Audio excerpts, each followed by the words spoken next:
Prejšnje leto sem prišla nova, pa sem težko dobila nekoga za prijatelja najboljšega. Me je bilo na začetku ful sram in si nisem tudi upala iti do koga. Zato, ker sem najprej imela slabe ocene, ker sem prišla nova, pa nisem razumela vse drugega. Včasih imam težave s prijatelji, zato ker sem večja od ostalih in potem me včasih hecajo, da sem večja od njih in potem se včasih slabše počutim. To je nekako tudi nekakšna moja nočna mora, da ne bi imel svojih prijateljev, ki mi stojijo ob strani kot zdaj.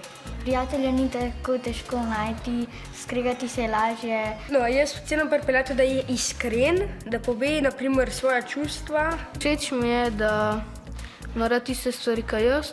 Kdaj pa kdaj igrava badminton, kdaj pa kdaj igrava odbojko ali hodva naokoli, pa se tudi pogovarjava. Se igrava, pogovarjava o kakšnih stvarih, ki ostali ne vejo. Gremo ven pa se tam zunaj nekaj igramo. Tečemo naokoli pa se vmes pogovarjamo.